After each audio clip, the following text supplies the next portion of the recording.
Pleasure seeing you all today. I can see you, but my camera is not working properly. But it is apparent that through your leadership, your communities are being deliberate in thinking about the needs of older adults. Your participation says that you recognize the need to be proactive and not reactive as you mine creative solutions to make our communities more economically, socially, and culturally better for people of all ages. The community features that you are catalyzing, the range of housing choices, transportation alternatives, vibrant, safe parks, and public places, are all the same ones that make communities great for everyone. I have no doubt that the vision of a livable Commonwealth will become a reality through your efforts. While the results of your efforts will differ from community to community, your work follows a similar path of assessing local needs, developing action plans, and implementing solutions. I applaud you for coming together in this forum and encourage future gatherings.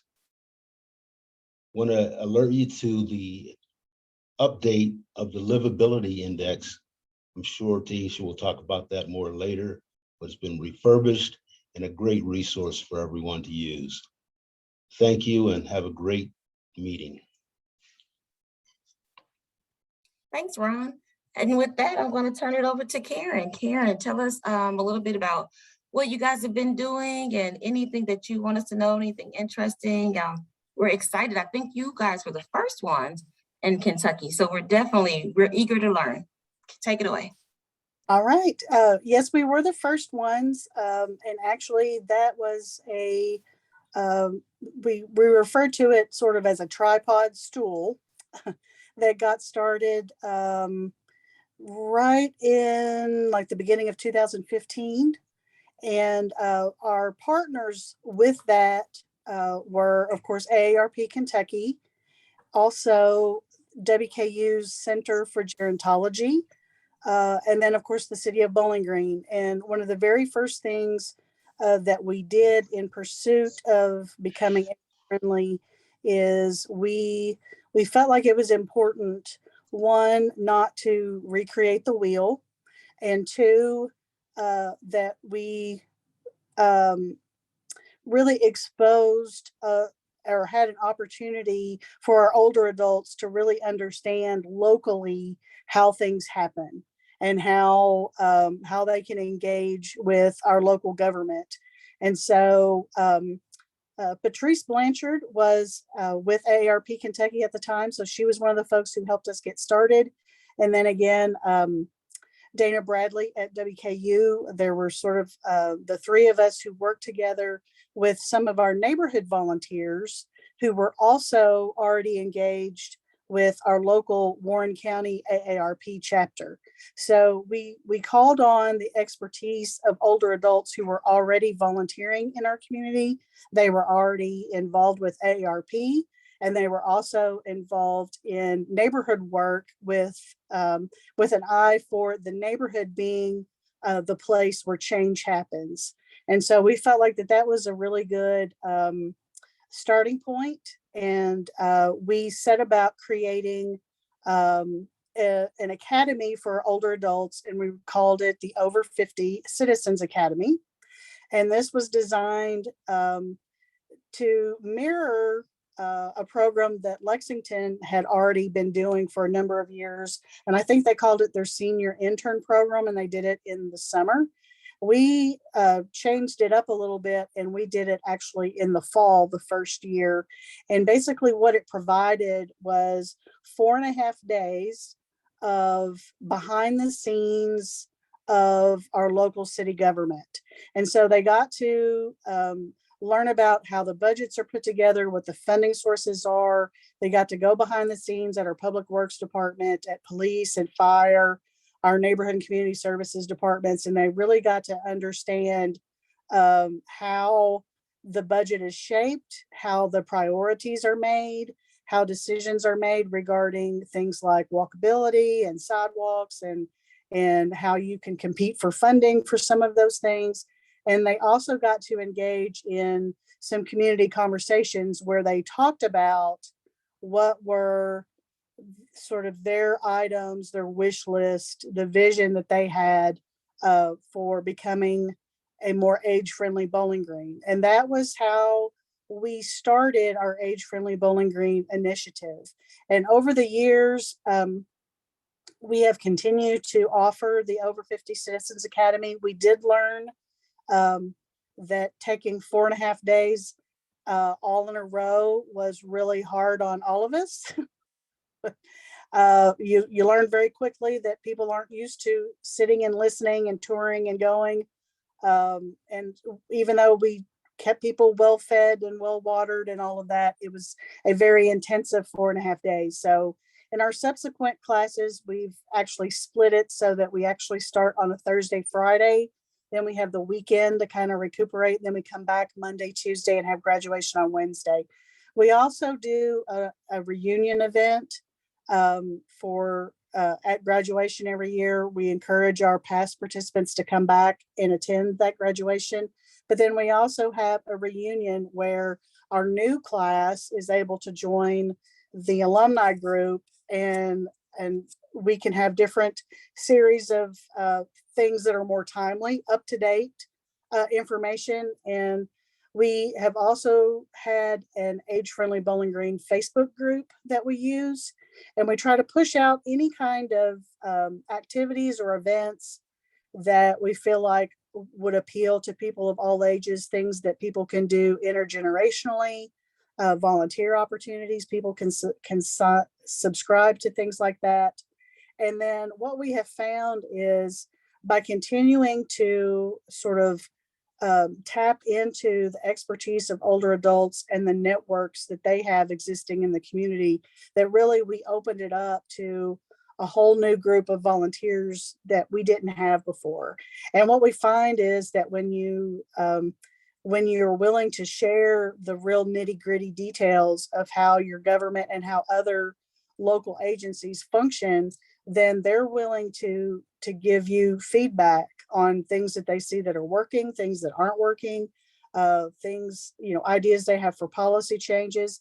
And you really develop, for us being sort of this mid-size, but very quickly growing city, for us, it provides really good input to test ideas with before we get too far down a rabbit hole and discover that no, that really wasn't something that people were interested in at all. Something else that we have found that has become sort of a companion piece in the more recent years is we have a very strong international community here. So we're finding that integrating some of those same concepts in terms of accessibility, and are people able to really get the services that they need, but approaching that also for people who are new to Kentucky, they're new English language learners. So that expansion has been very helpful. And then also we have a very vibrant all abilities sort of a program here. What started as our local Special Olympics program 30 years ago has now become sort of an all abilities and all ages initiative that includes everything from adaptable sports. And we see not just older adults, but also, younger adults that maybe have, veterans who have encountered disabilities, and now they are using mobility devices, or they're using wheelchairs and that sort of thing. And so having an opportunity for people to be able to enjoy our greenway system, enjoy our creeks, enjoy river streamside activities, and do that in a way alongside other fully able-bodied family members has been very rewarding. And so we kind of have looked at our age-friendly communities and tried to incorporate some of the 880 cities work that is being done. And I really like how that captures, if you focus on your public spaces and opportunities for people to participate, whether one is 8 or one is 80, and everybody in between, that you're really gonna be investing in things that benefit everyone. Karen, Even that though, was great. I'm so sorry to cut you off yeah, because it was all good information. I've taken a lot of notes, but I need to keep it to 10 minutes so that everybody else has a chance. But hang tight because we might be able to have some questions at the end. So sure. thank you, Karen. And I'm going to You're go to Owensboro and Daviess County next to Becky, and let Becky give us her update. All right, thanks. Jennifer Williams is not going to be able to join us, so I'll give the update. We met last week with Eric Evans from AARP. I think that's his name, Eric Evans. And we're getting ready to announce the designation and start an assessment, a needs assessment, just to see what's available, what's needed here in our community. And we are going to bring the group back together. Like I said, Jennifer and others had been working, my predecessor had been working on it pre-COVID. And so we're now trying to think through maybe some different committee members and trying to get a broader reach of the community. And so Karen, I took notes because a lot of things you mentioned I hadn't thought about. So that's where we're at. We are still in the very early stages. Thank you. I appreciate that, Becky. And don't worry, that's why we wanted to have this meeting. We're just going to all share these ideas, and stealing the ideas, the best form of flattery, right? So that works good. Exactly. Okay, good. So now I'm going to go to Daniel. He's going to talk about Lexington age-friendly community.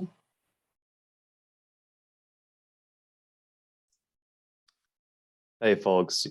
Like I said, filling in for our age-friendly Lexington team volunteer leads, that's usually Christy Stanball and Mary Crowley Schmidt, but they actually have a housing committee meeting that's going on right now in Lexington, along with several of the other team members. So didn't have anybody to fill in, so you've got me, but I did want to highlight a few things. One of those is we did make a presentation, Christy Stanball and I, with our network of age-friendly states and communities. So a nationwide audience, and we presented on ADUs in Lexington, ADUs, accessory dwelling units.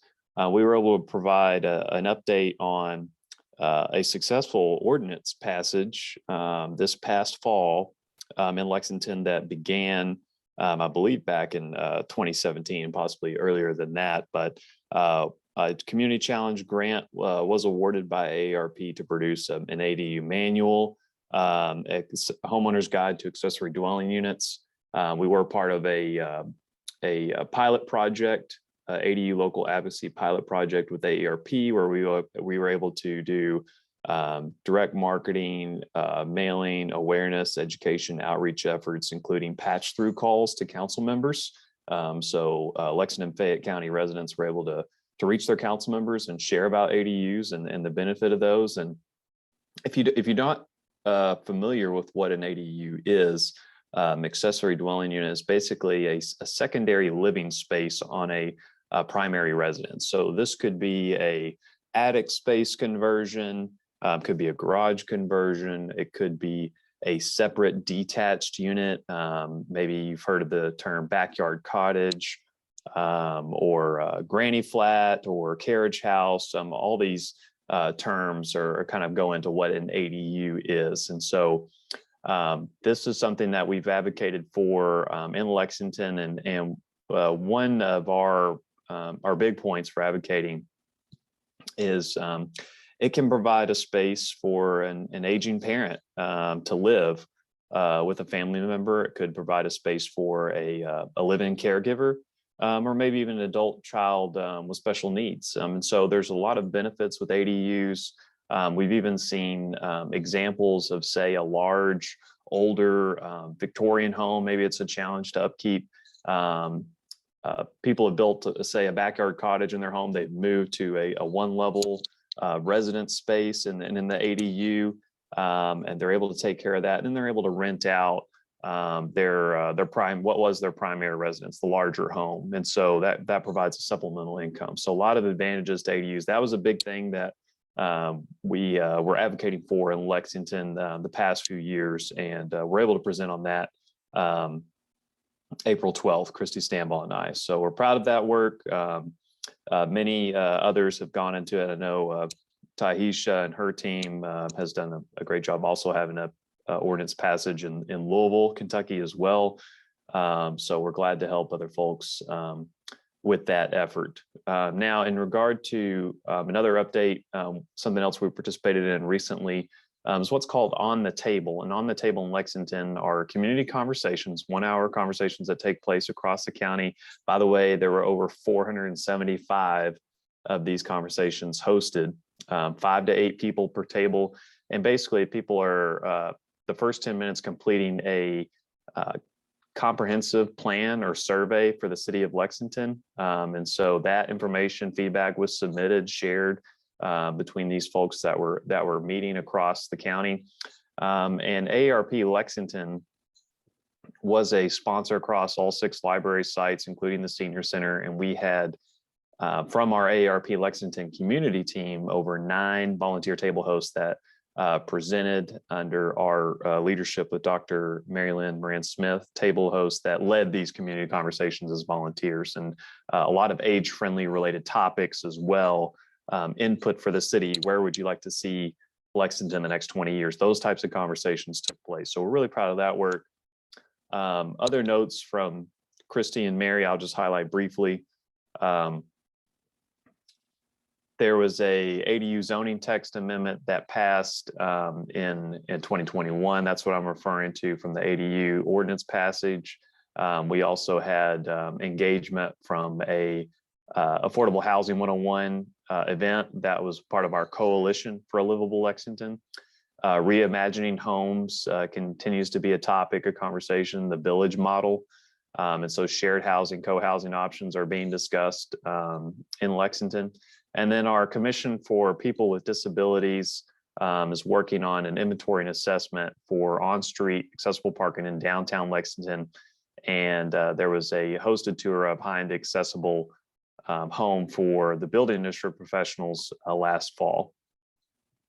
Another update, last thing, dementia-friendly Lexington kicked off in 2020. 2021, we had created an online portal for basic dementia education.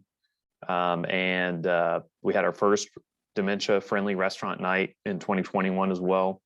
And in 2022, we're currently training 36 individuals to be trainers, mentors, and expand the availability of this training for businesses wishing to be designated as an age-friendly Lexington designation. And so we have stickers for those, and businesses are proudly displaying those, their staff that are being trained. I know one industry that we focused on early was salons. And so that was one, restaurants, other age-friendly spots. So that's what's going on in Lexington. I'll leave it at that. Thank you. Thank you, Daniel. That was very helpful. Appreciate that. So we're going to move to Laura in Woodford County.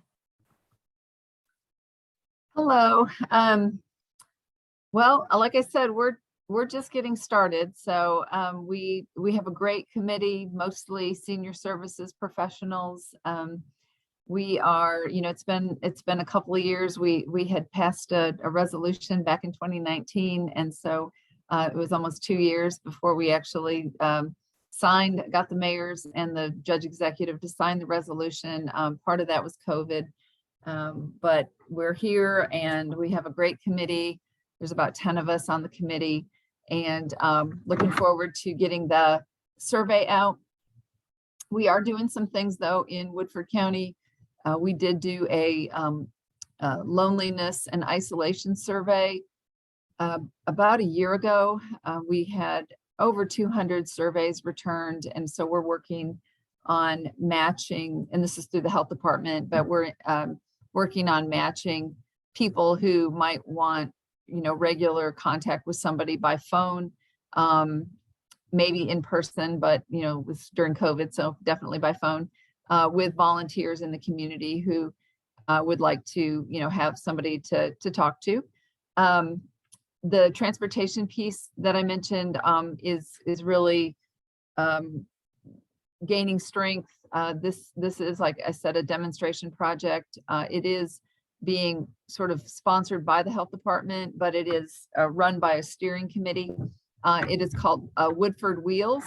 And when we start, May 2nd is the launch date. We'll be starting on new software, and we'll be running this program for people right now 60 and over and visually impaired adults in Woodford County. We'll go anywhere in the county for any reason. And then outside to contiguous counties for medical purposes.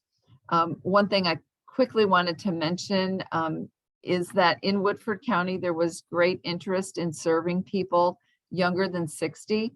And the reason it's 60 is because back in 2008, ITN Bluegrass got an exemption to an existing law to operate using volunteers driving their own vehicles, where the drivers would not have to have commercial insurance, even though the rider was paying for the ride. Riders paying for the ride is the kicker. So this year, 14 years later, there was interest on the part of the steering committee to serve people younger than 60.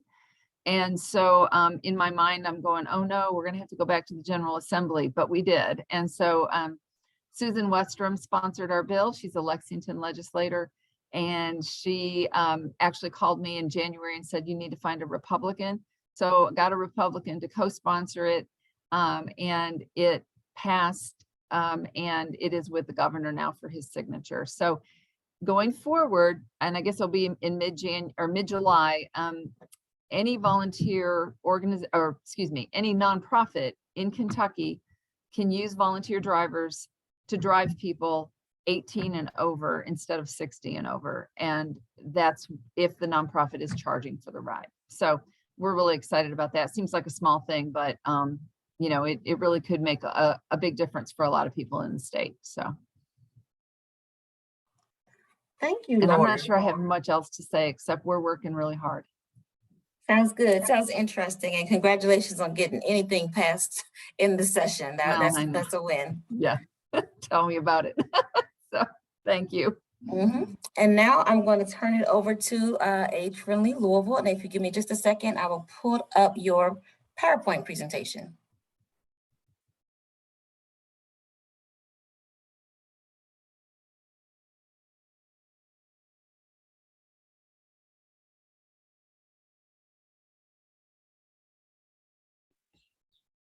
All righty.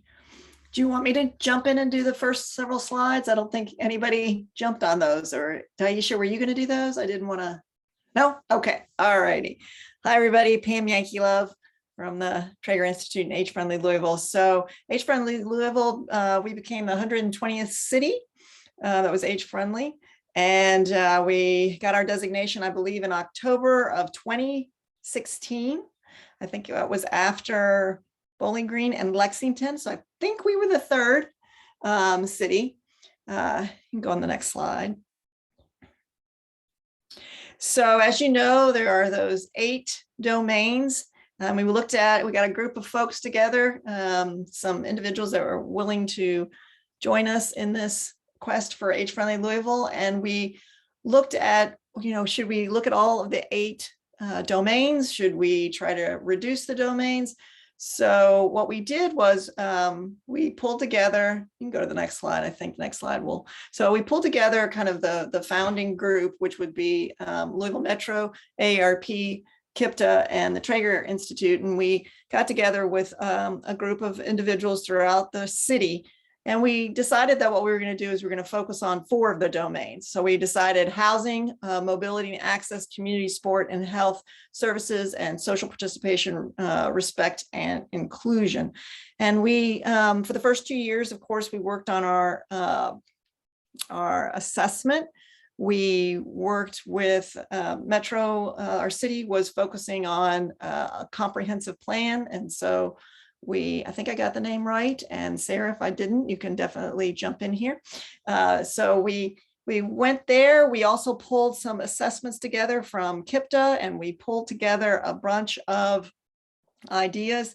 And before we had our listening sessions, we went on and did our vision. So we created our vision and our philosophy to create an accessible and inclusive city for people of all ages and all abilities. And our philosophy at the core is an intergenerational movement where we focus on the social health, economic, and built-in environments to support individuals in leading lives that thrive from stroller to walker. Yay. So yes, the strategic plan, what we did is it took us 2 years to get to our strategic plan, our something like 88-page strategic plan that can be found at agefriendlylouisville.org and or .com. I believe it's .com. Yes, TraegerInstitutes.org. So agefriendlylouisville.com. You can find our strategic plan. And so each of the 4 domains has about 2 to 3 goals. We finished our 5 years with the first 2 years of the assessment. And then where we had these listening sessions all over the city, we had something like, I think 9 or 10 different listening sessions where we were able to get all of the zip codes except 2.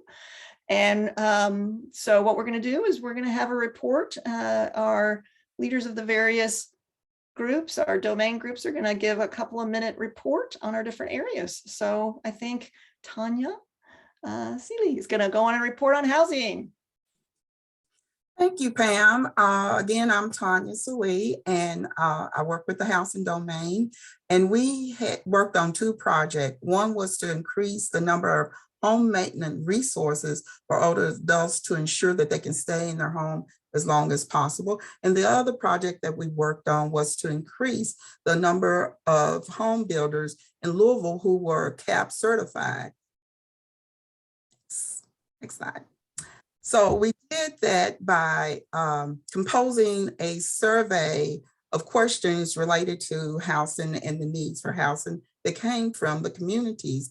And we sent it out to organizations that dealt with housing needs. And from that, we put a deadline on it because we wanted to collect all that data to build a resource list. So what we did when we collected the data and comprised the resource list, we made a digital and a physical copy to distribute to people. But in summary, what we did, as I say, we did the survey so we could get resources to help people to age in place, because that's our main purpose, to have the resources there to make housing more accessible and affordable for the communities, and to have the adequate maintenance resource for them. And that's what that survey comprised for us. And on the same level, we developed a way to get the builders to get the certification so they would know the necessary adjustments they need to make the house more livable and safe for the people. And because in Louisville, there's not a lot of CAP certified people there because they don't give the testing and certification exam here. So we got all that information together so they would be able to do that.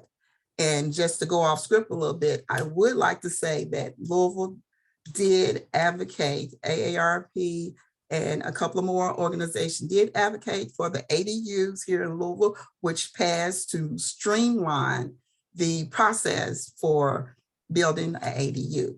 Thank you.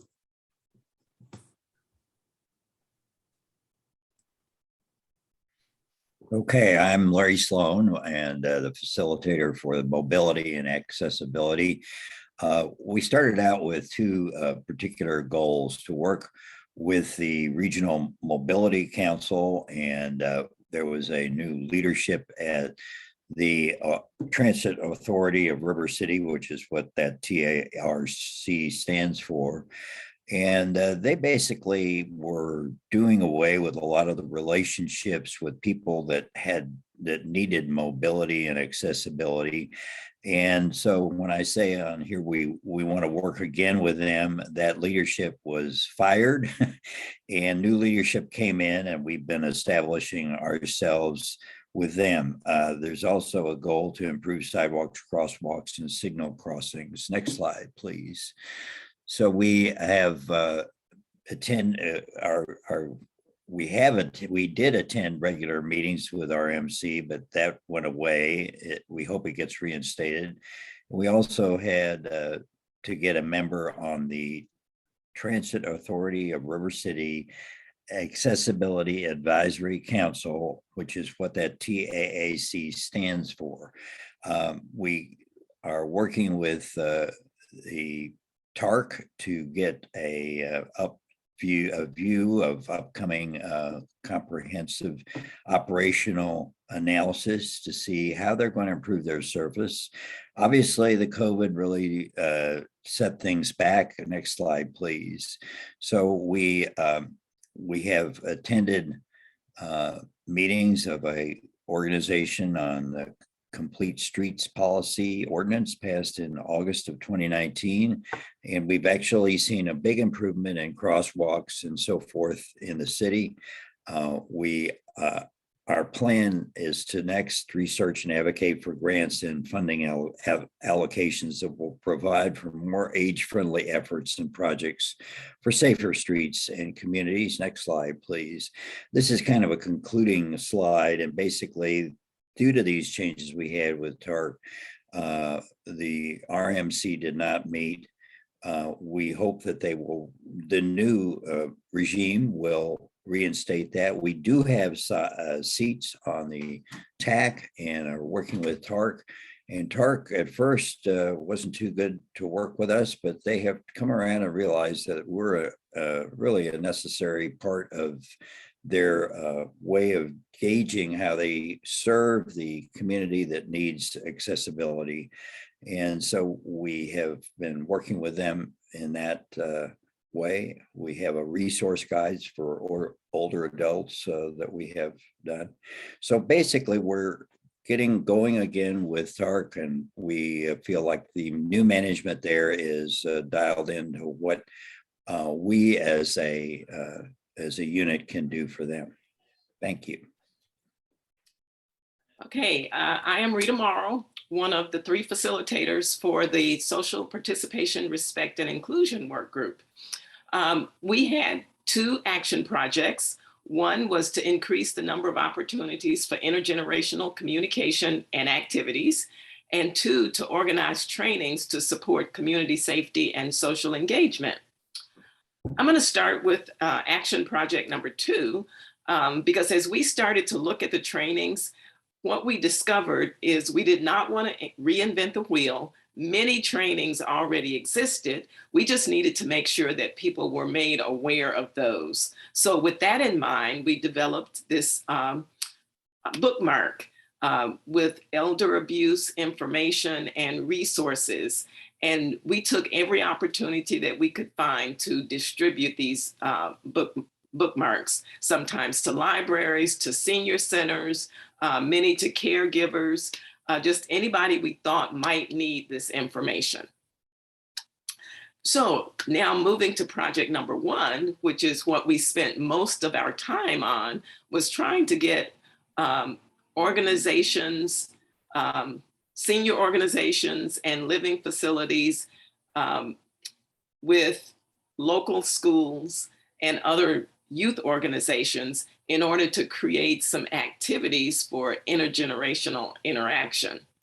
And some of these partnerships included the Boys and Girls Clubs, Jefferson County Public Schools, the Catholic Archdiocese of Louisville, and like I said, many senior living facilities, the Kentucky Veteran Community Integration Coalition. And some of the things that we did, the activities, we had a Halloween costume contest.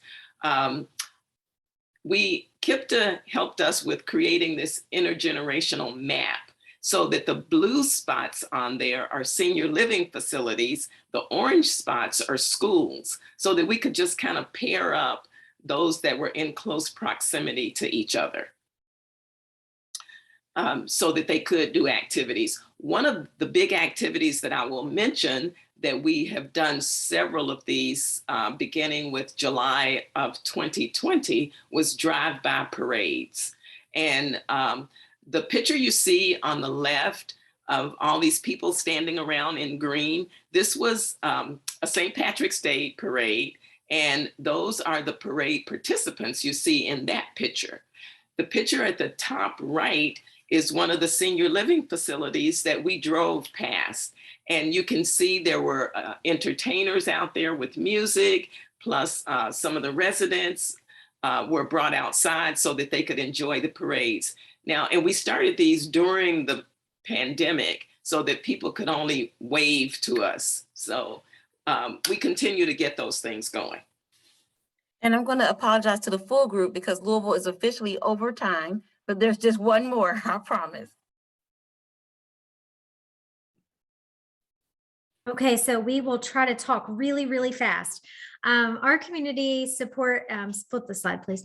Community Support and Health Services Group, we actually had 3 and then almost 4 action projects. And one of the things that I think you've noticed throughout all of these is that we all tried to put some sort of resource or mass communication together. And that's because the overarching theme throughout our needs assessment when we did it is communication. And so we wanted to make sure we inserted communication into each and every one of our domains. So we wanted to make sure that we had something that was tangible that people could hold on to. It was something we could upload on the computer. It was something people could print out or make a phone call or text it, just so we could try to get information into people's hands as to what age friendly is, but what resources were there to try to meet that need.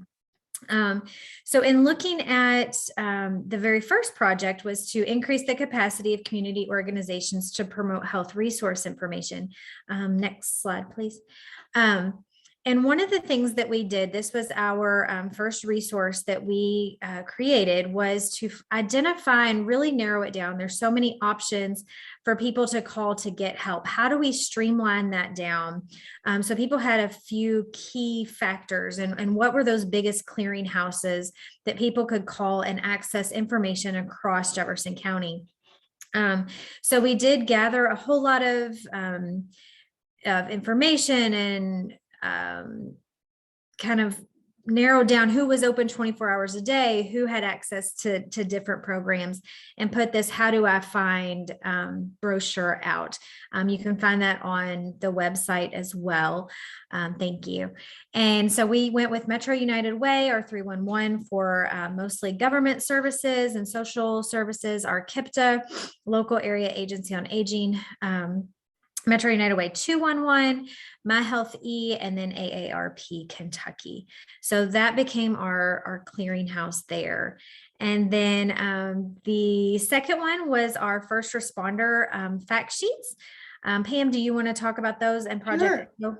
Yeah, so Taisha, you can go to the next slide. I'll just talk through it. So what we tried to do is we realized that a lot of our public service employees, like police and fire and EMS, may want additional information on age-friendly practices. So we actually brought them to our meetings, we interviewed them, we asked them what they need, what they were doing to kind of train their new recruits or any continual education as it relates to age-friendly practices. And we realized that there really was a need. So we had a master's in social work student actually look at some of the literature and get a sense of what was going on throughout the nation. And we decided that we would develop these first responder fact sheets. And we began with something called compassion fatigue. So our very first one is focused on compassion fatigue. The next one that you'll see up there is focused on older adult mental health. So our vision here is that we would go in and we would do kind of mini oriented trainings with our first responders on age friendly practices. We have yet to actually use some of these great resources because of the pandemic, but we have great plans for this. And then the next thing that we were doing is we wanted to kind of get a sense of all of the prepare to care kind of work that was going on to help individuals in our community get a better sense of being able to be confident in their role as a caregiver. So we searched out a variety of curriculum to get a better sense, and we really kind of landed on AARP's Prepare to Care curriculum because of all the topics and how they have it, accessible on the internet. It's a booklet. People are trained in being able to present it. We actually learned this before the pandemic, and then as the pandemic, it wasn't online. There wasn't a lot of online presentations going, but through the pandemic, it became more online and more accessible in the sense of that the volunteers were delivering it in an online forum. So that was great because that increased it. One of the other things we had was we were trying to increase our awareness of the risks associated with taking opioid medication and for pain, and the value of alternate pain management strategies. So we did a couple of things. We developed a handout that's actually not on here, but it is connected in our strategic plan update, which is on our agefriendlylouisville.com, our 5-year. We have some of the handouts that we have in there in the appendix.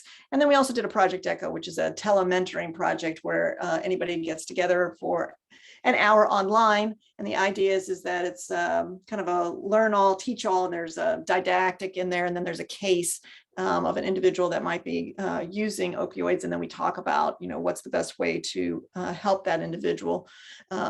And so there was a variety of things, as we said, we did. We developed this clearinghouse brochure, the first responder curriculum and fact sheets, tried to really increase the uptake of the prepare to care curriculum.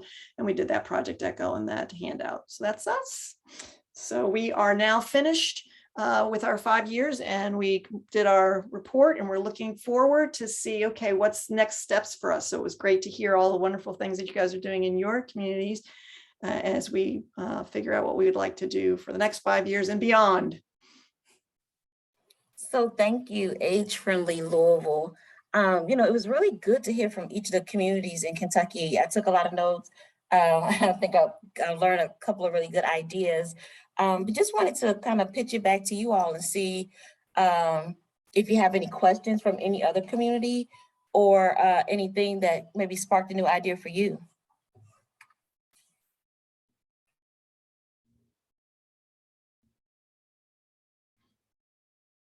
I was really interested in hearing more about the dementia-friendly work that Lexington is doing.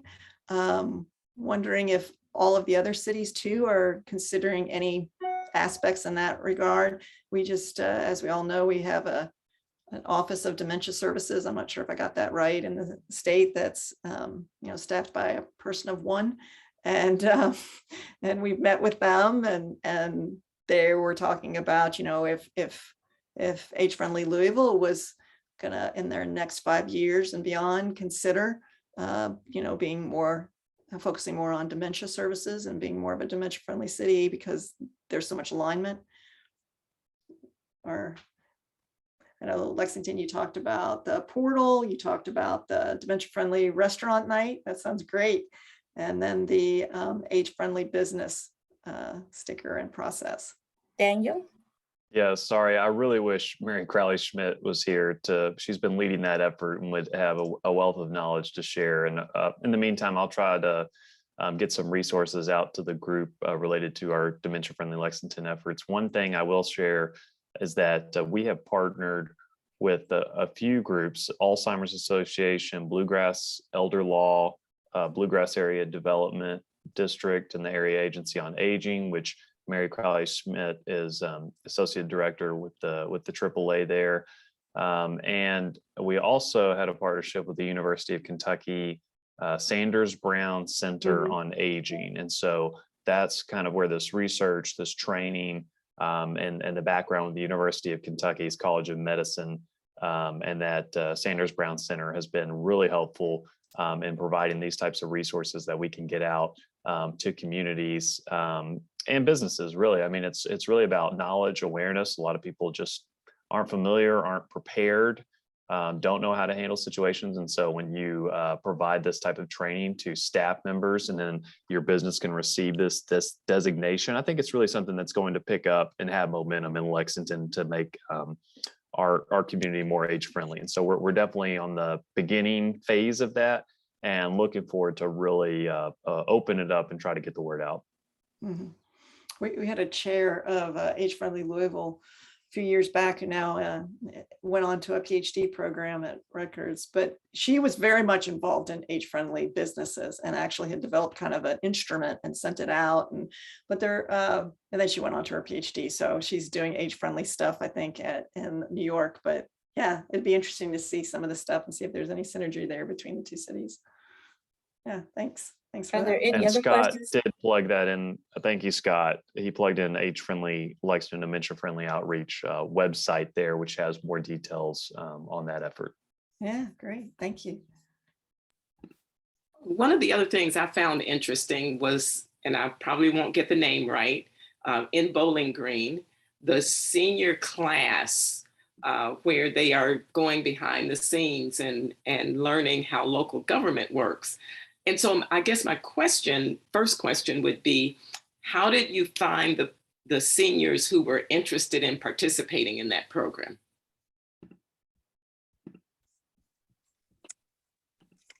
That's a really good question. And actually we started by making sure that first we had done other kinds of trainings that were always in the evening. And we found that by doing actually a daytime class, that we actually found a whole different group of people who were available and interested in coming to participate. And so we started first with our neighborhood organizations and publicizing it to them. And then we also shared it with some of our other programming that was already targeted to seniors. For example, we have two programs in particular. One is our Silver Sneakers program that our Parks and Recreation does, and it's super popular. So we kind of did a direct appeal to them. And then we also have learned to share it with our other partners and other organizations that have volunteers who would be interested in potentially having the opportunity to get really good detailed information about how these agencies and different organizations work. And then we found really from there, after that first class, people share it. They share it with their neighbors. They share it with people that they go to church with, or that they're in, maybe they volunteer with at AARP or in another organization. A word of mouth really works really well. Okay, it's that first group that you're reaching out to, and after that, they pass the word. Yes, and actually we, since then we've gone to even like Sunday school classes, some of the seniors, Bible studies or book clubs, and we found that people will share with other folks, and it kind of networks out from there. Thank you.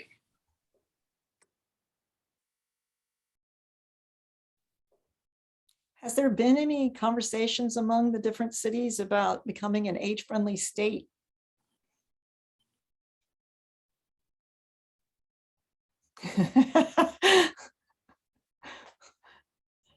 Not yet. Crickets. Apparently not. Maybe we're not ready for that. I don't know. Well, I also had a question. Yeah. Go ahead, Larry. I'm sorry. Well, I think we've talked about it here before. I think it's a good idea to lobby Governor Beshear to consider doing that. I think it would create more of a blanket over the whole state. And Lord knows the people out in the rural areas, maybe age-friendly would be appealing to them because they all have the same problems we do. I totally agree with you, Larry. I totally agree. Yeah, so I think it would be a good thing to see if we can't get that done. What I wanted to say, not on that subject, was that what I noticed in this presentation that I liked is the different things that each city is doing.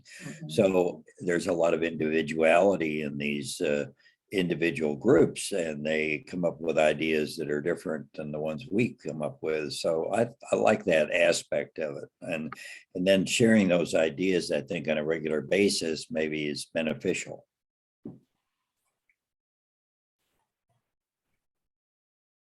A good idea. Mike, I have two questions, one for Karen and one for Laura. So Karen, one of the comments that you made is that you kept them well fed, and even so, okay, I don't know if I just dropped out of screen, but even so, you had to split it up to Thursday, Friday, Monday, Tuesday. I just wondered, how did you fund the meals? Did you fund them? Was it bring your own brown bag? How did you do that? Interestingly enough, the first year we did it was a partnership with AARP Kentucky, and they actually funded our first class. And that was really nice because it was a pilot. And it was good to test and see how well it would be received, and if the other city departments felt like it was worthwhile and that sort of thing. And basically what we found was, yes, that there are people who will come and who really want to know how their government works. They enjoy seeing behind the scenes. And they will actually become advocates for you in justifying the continued funding of the academy. And so after that first year, we just committed to put it in my neighborhood's budget, because we already had money that we would use for trainings anyway. And it's really paid off for us. And I want to give an example just real quick. And that is, you guys know that our state was hit by tornadoes, and Bowling Green was one of them. And I can tell you that in addition to our neighborhood volunteers that we've worked very closely with, some of our best volunteers were people who at some point in time had interacted with us through our age-friendly Bowling Green. They participated in the academy. They knew and had really developed relationships with me and my whole department. And that tornado happened early Saturday morning for us here in Bowling Green. And on Monday and Tuesday of the following week, we actually had a couple of our academy alumni who were here in our building helping our inspectors get paperwork and things ready to go out and do disaster assessments that following week. And That's incredible. we don't just let anybody come do that, but we trusted them. They trust us. That was something that they could come in and do for us, sort of in this post-COVID, in the middle. And, having the relationships like that ahead of time before there's an emergency, you cannot put a value on that, because it was just so immensely important when you have all hands on deck, and to have someone who believes in what you're doing and is willing to come and can be useful, can be useful right away. I think they felt privileged to be able to have something that they could give in a very specific, practical way. And it was a huge help to us. That brings up two follow-up questions. So one, what is the size of a class? And then two, totally went out of my mind, but it'll come back when you're answering, what's the size of a class? Oh, do you think you could do it in any less than 4 days? We've talked about actually spreading it out over maybe like 1 day a week for a series of weeks. The size of a class, it's kind of funny, because the first year we thought, oh, we'll go for 50 over 50. Well, no, we didn't get that many. And I'm really grateful that we didn't, because just moving that many people around at a time becomes problematic. 25 is pretty much a max. And of course, especially if you're actually touring people, which we did do some touring, you want, because people straggle behind, and just, you want to keep the group together. And if you get much bigger than that, I think it becomes more difficult for people to maybe connect with each other. You want to be able to build in enough time so that they're not just hearing the presentations and seeing things, but that they actually get to interact with each other. And we've been fortunate here, because since we started our academy, WKU also has launched their Society for Lifelong Learning. And that is through the university, and it's a subscription-based service. But they're also providing a way for people to learn more about different things. And for example, they allow me to put on, it's an 8-week Discovering Bowling Green session. That's almost like a companion piece to the academy. And that is basically 1.5 hours once a week for 8 weeks. But they can also toy with different options. Sometimes they'll just have a lunch activity that is about one particular topic, or maybe they'll do a 4-week session. So having them here to help kind of try out some different things and finding the thing that works has also been very helpful. Okay. And then Laura, I know you can't cover everything, but you talked mostly about social participation, and I'm guessing the mobility and access / transportation will be your focuses as far as your Woodford Wheels and your survey on loneliness and things like that. So have you all as a team decided that those will be your two focuses, or are you doing more than just those? Yeah, so we have yet to put out our survey, you know, the initial survey. So, you know, once that comes back, I think there'll be some other things that will surface, probably around housing, just being Woodford County. And, but right now, some projects we're working on. So this community volunteer and I got frustrated that it was taking so long between, you know, the vote from fiscal court. Yes, we want to do age friendly to actually signing it. So we just thought we would, you know, especially during COVID, that's how the loneliness and social isolation survey came about. And it was just more because we wanted to get the ball rolling. Okay. And so, you know, we worked on that because we knew that was going to be an issue, and it is. And then the transportation piece is something I'm working on with my job, but know that transportation is a huge issue pretty much everywhere, but particularly in more rural counties. So, you know, we know that those two domains, if you will be important ones going forward, but we expect that there'll be some other ones as well. Right. And Tahisha, I do need to give a shout out to Laura Dake. I know Laura was a former AARP Lexington community team member, very active community leader in the city, and she was an integral part of Age Friendly Lexington as well as Dementia Friendly Lexington also. So thank you, Laura, for your service there, and I know you're helping your city now in Woodford County. Thanks. So we have about 3 minutes left. This has been really great. I think everybody probably learned something new.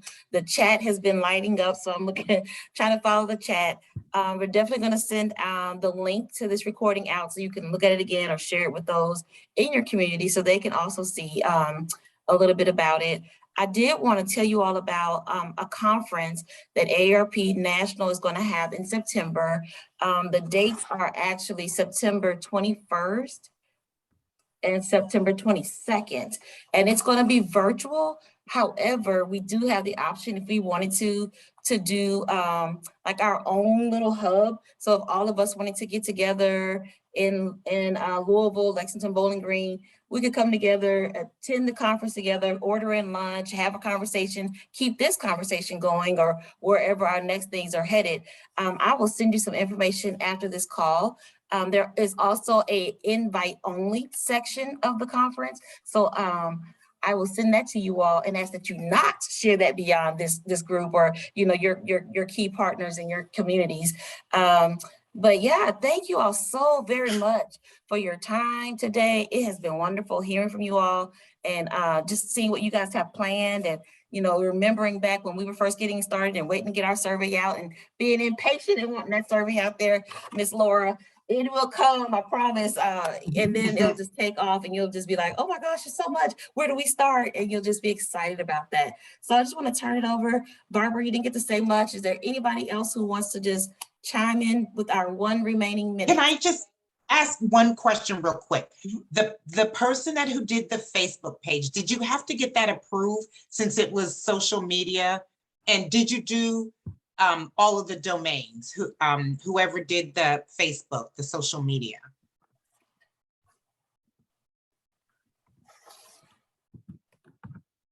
I think that was you, Daniel. She's talking about you because I wrote that down too. Was it Karen or Daniel that did the social media? Karen did one. Both of you all. Yeah, sorry. We did one, and actually we did it as a Facebook group instead of a page. Which is a little bit different than how a page operates. And we basically did it with our alumni, and we have more than one administrator. So I am one of the administrators, but I'm not the only one. And that way it's a little easier to moderate because everyone can participate in the group and can contribute content, which is different than a regular Facebook page. So it's not a City of Bowling Green Facebook page. It's just its own Facebook group. And thank you, Daniel. I saw what you put in the chat. Yeah, sorry, I don't know the history on it. Possibly Laura does, but I know that we do have a Facebook page for Age Friendly Lexington. Not sure how the approvals got in place for that, though. That was prior to me. Okay. All right. Well, thank you all so much. This meeting is adjourned.